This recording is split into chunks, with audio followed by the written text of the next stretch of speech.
Hello friends, welcome to SSC coaching centre. दोस्तों, आज के वीडियो में जो टॉपिक है हमारा वो है प्रतिशत का। ठीक है, प्रतिशत में क्वेश्चन को जो सॉल्व किया जाता है वही बता रहा हूं। और सबसे इंपॉर्टेंट बात ये है, ये सभी प्रश्न आरआरबी एनटीपीसी में पूछे गए हैं। यहां पे किसी में लिखा हुआ है, किसी में नहीं, लेकिन सभी प्रश्न आरआरबी एनटीपीसी में पूछे गए हैं। कोई 2017 का है, कोई 18 का है, कोई 12 का है, कोई 19 का, इस तरीके से। तो चलिए स्टार्ट करते हैं। पहला सवाल है, एक गांव में 111 साक्षर हैं, पूरे गांव की जनसंख्या आपकी 200 है, अशिक्षित लोगों का प्रतिशत क्या है? पूरे गांव की जनसंख्या 200 कहा है उसने।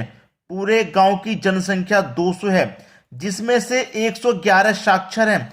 साक्षर का मतलब क्या है भाई? पढ़े लिखे हैं। 111 साक्षर हैं, साक्षर का मतलब पढ़े लिखे हैं। अब 200 में से 111 पढ़े लिखे हो गए, तो बिना पढ़े लिखे कितने हो जाएंगे भैया? अनपढ़ यानी कि अशिक्षित कितने हो जाएंगे? 89। ठीक है, टोटल 200 है, 111 साक्षर है, पढ़े लिखे हैं, तो 89 बिना पढ़े लिखे हैं। पूछा क्या है? अशिक्षित लोगों का प्रतिशत क्या है? हमें यह पता लग गया कि अशिक्षित लोग कितने हैं? 89 है। 89 है अशिक्षित, लेकिन उसने प्रतिशत में पूछा है। अशिक्षित कितने हैं भाई? 89। कितने में से? 200 में से हैं 89 अशिक्षित। और प्रतिशत में पूछ रहा है, तो प्रतिशत में कोई भी चीज हो उसे प्रतिशत में बदलने के लिए 100 से मल्टीप्लाई कर देते हैं। 2 जीरो से आपके ये 2 जीरो कट जाएंगे, और 2 से मैं इसको कटा दूंगा। 2 चौके 8, फिर से 2 चौके 8, एक बचेगा, नहीं जाएगा, 10 हो जाएगा। 2 पंजे 10, 44.5। ये आपके सवाल का बिल्कुल सही जवाब है। बी ऑप्शन बिल्कुल सही जवाब। अब देखते हैं अगला सवाल। अगला सवाल है, 60 छात्रों की एक कक्षा में 60% छात्र लड़के हैं। यदि 25% लड़कियां साइकिल द्वारा स्कूल जाती हैं, तो ऐसी लड़कियों की संख्या कितनी है जो साइकिल से स्कूल नहीं जाती हैं? क्लियर है? अब देखिए, 60 छात्रों की एक कक्षा में 60% छात्र लड़के हैं। देखिए, जो कक्षा है ना वो 60 लड़कों की है, 60 छात्रों की है। अब ये जो 60 छात्र हैं, ये अपने आप में क्या होंगे? 100%। भाई एक क्लास में चाहे कितना भी हो स्टूडेंट हो, 2 4, वो अपने आप में 100% रहता है। एक क्लास में 60 है, वो अपने आप में 100% रहेंगे। अब उसने क्या बोला है कि कक्षा में 60% छात्र लड़के हैं। कक्षा में 60% जो छात्र हैं, 60% वो लड़के हैं। कौन है? लड़के। अब प्रतिशत में तो हमें दे रखा है 60, लेकिन हमको रियल में तो पता नहीं कितना है, तो निकाल लो ना भाई। हमारे पास कक्षा में कितने स्टूडेंट है? टोटल मिला के 60 है। टोटल मिला के 60 है, उसमें से 60% लड़के हैं, तो 60 का मैं 60% निकाल लूंगा। परसेंट का मतलब बटे में 100। 2 जीरो से 2 जीरो कटेगा, 6 का मल्टीप्लाई 6 से कर दो, 36 हो जाएगा। कितना हो जाएगा भैया? 36 हो जाएगा। इसका मतलब लड़के कितने हैं आपके? 36 हैं। ठीक है, लड़के कितने हुए? 36 हुए। इतना क्लियर हो गया।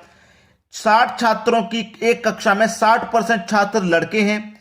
यदि 25% लड़कियां साइकिल द्वारा स्कूल जाती हैं, तो ऐसी लड़कियों की संख्या कितनी है जो साइकिल से स्कूल नहीं जाती? यह सवाल बढ़िया पूछ लिया उसने। ठीक है, यह सवाल उसने बहुत बढ़िया। देखो, 60 में से 36 लड़के हो गए, 36 हो गए ना लड़के। अब लड़कियां कितनी हो जाएंगी? टोटल स्टूडेंट 100% है, जिसमें से 60% लड़के हो गए, तो लड़कियां 40% होंगी कि नहीं होंगी? 100% में से लड़कियां कितनी होंगी? लड़की होंगी 40%। 100 में से 40%। अब 60 में से 36 लड़के हैं, तो लड़कियां कितनी हो जाएंगी? 60 में से 36 लड़के हैं, तो लड़कियां हो जाएंगी टोटल 24। 36 और 24 मिलकर के 60, 24 लड़कियां हैं। अब क्या कह रहा है वो कह रहा है कि 25% लड़कियां साइकिल से स्कूल जाती हैं। 25% साइकिल से स्कूल जाती हैं, तो उनका बताइए जो साइकिल से स्कूल नहीं जाती। भाई देखिए, लड़कियां कितनी हैं? कि लड़कियां कितनी हैं? 24। ये जो 24 लड़कियां हैं, ये अपने आप में क्या है? 100%। अब इस 100% का साइकिल से स्कूल कितना जा रही है? 25%। इसका मतलब 75 नहीं जाती। तो 24 का 75% निकाल लो कि 75% लड़कियां स्कूल नहीं जाती साइकिल से। परसेंट का मतलब बटे में 100। 25 से 3 बार में कट जाएगा, 25 से 4 बार में कट जाएगा, 4 छिंग 24, 6 का मल्टीप्लाई कर दो 3 से 18। यानी कि साइकिल से स्कूल नहीं जाती वो लड़कियां कितनी हैं? 18 हैं। सी ऑप्शन बिल्कुल सही जवाब है। सभी को अच्छे से समझ में आ गया होगा, एक एक पॉइंट अच्छे से बता रहा हूं। चलिए अब देखते हैं अगला सवाल। अगला सवाल है, एक कक्षा में एक विद्यार्थी ने 25 अंकों में से 22 अंक प्राप्त किए, विद्यार्थी के अंकों का प्रतिशत कितना है? भाई टोटल अंक कितनी है? 25, और 25 में से उसने प्राप्त कितने कर लिए? 22 कर लिए। हमें पता है 22 कर लिए, लेकिन वो प्रतिशत में पूछ रहा है। प्रतिशत में पूछेगा तो क्या करेंगे? 100 से मल्टीप्लाई कर देना बस। चलिए 25 से 100 कटेगा 4 बार में, और 22 का मल्टीप्लाई 4 से हो जाएगा तो 88। तो कितना प्रतिशत भाई? 88% उसने प्राप्त किए हैं। पहला ऑप्शन सही जवाब है आपका। समझ में आ रहा है कि नहीं आ रहा?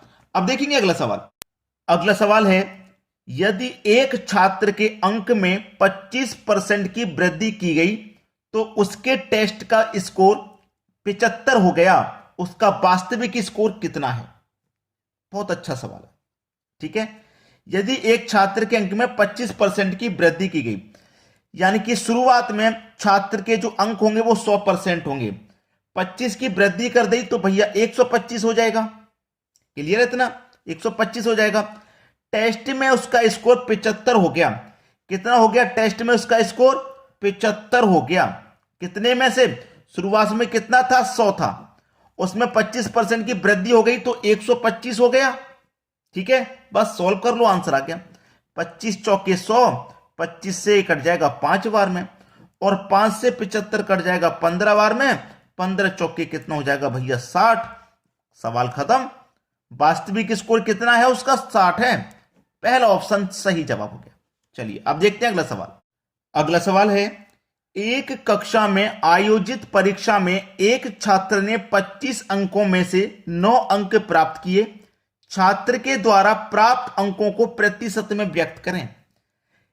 टोटल अंक कितने थे भाई? 25। 25 में से 9 अंक उसने प्राप्त कर लिए। प्रतिशत में पूछ रहा है तो प्रतिशत में बदलने के लिए आप जानते हैं 100 से मल्टीप्लाई कर देते हैं। 25 से 100 4 बार में कट जाएगा, 9 का मल्टीप्लाई 4 से कर दो तो 9 चौके 36 हो जाएगा। 36% अंक प्रतिशत में हो गया। ठीक है, यानी कि बी ऑप्शन क्या है? प्रश्न का बिल्कुल सही जवाब है आपका। अच्छे से क्लियर हो गया ना? अब देखते हैं अगला सवाल। अगला सवाल है, एक छात्र ने 6 विषयों में 470 अंक प्राप्त किए।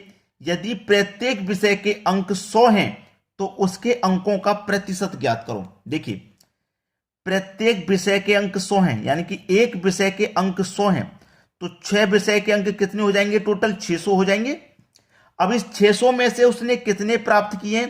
470। तो जो प्राप्त किए उसे माइनस कर दो, बचेगा कितना मालूम हो जाएगा भाई? 600 में से उसने 470 अंक प्राप्त किए, हमको इतना मालूम है। ठीक है, 470। चलिए, टोटल अंक 600 हैं, 600 में से वो 470 को प्राप्त कर रहा है। प्रतिशत में ही तो पूछ रहा है इसको, उसके अंकों का प्रतिशत ज्ञात करना है। तो 600 में से 470 प्राप्त किए, इसको प्रतिशत में बना दो तो 100 से मल्टीप्लाई कर दो बस। यहीं पे 2 जीरो से सीधा सीधा 2 जीरो कटा दीजिए। 6 से कटाऊंगा, 6 सत्ते 42 कटेगा। 47 में से 42 कटेगा, 5 बचेगा, 5 में जीरो लगा दो 50। ठीक है, 7 7 49, 7 अट्ठे 56। चलिए फिर से एक बार कटाता हूं मैंने 6 से कटाया, 6 सत्ते 42 हो गया, 6 सत्ते 42।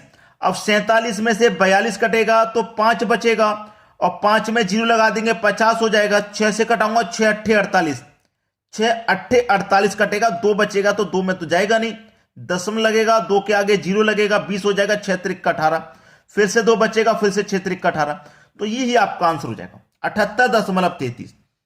सी ऑप्शन बिल्कुल सही आंसर हो गया। अब देखेंगे अगला सवाल। अगला सवाल है, राम की वार्षिक आय इतनी है 24 लाख रुपए है। प्रत्येक माह वह अपने वाहन के लिए 40,000 की ईएमआई का भुगतान करता है। उसकी मासिक आय का कितने प्रतिशत वो ईएमआई में व्यय कर रहा है? ये जो 24 लाख रुपया है ना, ये एक साल में कमा रहा है, हमें चाहिए एक महीने का, एक माह का। ठीक है, 12 महीने में कमा रहा है 24 लाख। ठीक है, इकाई दहाई सैकड़ा हजार लाख 10 लाख करोड़, यानी कि इकाई दहाई सैकड़ा हजार 10,000 लाख 10 लाख 24 लाख कमा रहा है। एक महीने का निकालना के लिए हम क्या करेंगे? 12 से डिवाइड करेंगे, क्योंकि एक वर्ष में 12 महीने होते हैं। ये पूरा 12 महीने का है, हमको एक महीने का चाहिए तो 12 से डिवाइड। 12 दुनिया का 24 कट गया, और ये 5 जीरो आ गए, 1 2 3 4 5, यानी कि ये हो गया 20,000। एक महीने का वो कितना कमा रहा है? इकाई दहाई सैकड़ा हजार 10,000 लाख, 2 लाख कमा रहा है भाई, एक महीने का 2 लाख। एक महीने में वो कितना कमाता है, 2 लाख रुपए कमाता है, और उसमें से 40,000 वो खर्च कर रहा है ईएमआई पर। 40,000 खर्च करता है, यानी कि एक महीने में 2 लाख कमाता है, 40,000 ईएमआई पे खर्च करता है। तो ईएमआई में कितना खर्च कर रहा है, उसी का प्रतिशत पूछा है उसने। प्रतिशत पूछा है तो प्रतिशत के लिए 100 से मल्टीप्लाई कर देंगे। 2 जीरो से मैं यहां पे ये वाले 2 जीरो पहले कटा दूंगा, फिर 1 2 3 जीरो से 1 2 3 जीरो ये कटा दूंगा, 2 से 40 कट जाएगा 20 बार में। इसका मतलब क्या हुआ, 20% वो ईएमआई पे खर्च कर रहा है। पहला ऑप्शन सही जवाब है। चलिए अब देखते हैं अगला सवाल।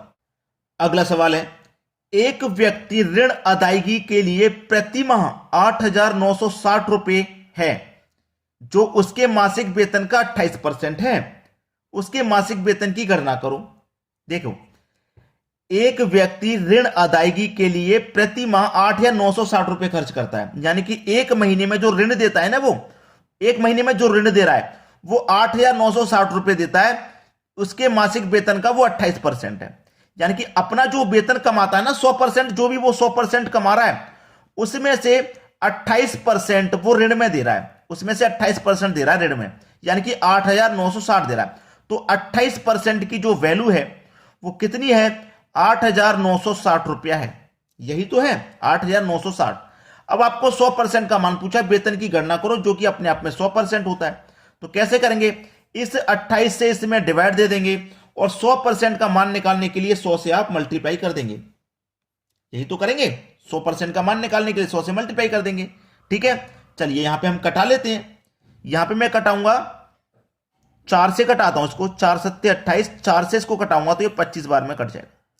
अब 7 से कटाता हूं इसको, 7 एक कम 7 कटेगा, एक बचेगा 19, 7 दूने का 14, 5 बचा, 5 में लगा दो 6, 7 8 56 और 1 0, इतनी बार में ही कट गया। अब इन दोनों का मल्टीप्लाई हो जाएगा। 25 का मल्टीप्लाई मैं 0 में करूंगा तो 0 ही रहेगा। 25 का मल्टीप्लाई 8 से करूंगा 200, 200 का 0 आ जाएगा। देखिए 200 का 0 आ गया तो कैरी का 20 बचा। 25 दुने का 50, 50 में 20 लगा दूंगा तो 70, 70 का 0, कैरी का 7, कैरी का 7। 25 से कम 25, 25 में जोड़ दूंगा 7 तो हो जाएगा 32। ये आपको किस ऑप्शन में नजर आ रहा है वो देख लीजिए। मुझे तो पहले ही ऑप्शन में नजर आ रहा है, यानी कि पहला ऑप्शन सही जवाब है। बस आपको जो काम करना है वो छोटा सा है, एक तो वीडियो को शेयर कर देना है और एक लाइक कर देना है। बस इतना काम है जो बिल्कुल मुफ्त है। आप कमेंट भी कर सकते हैं, हमें आप कमेंट करके भी बता सकते हैं आपको हमारे वीडियोस कैसे लगते हैं। ठीक है दोस्तों, धन्यवाद।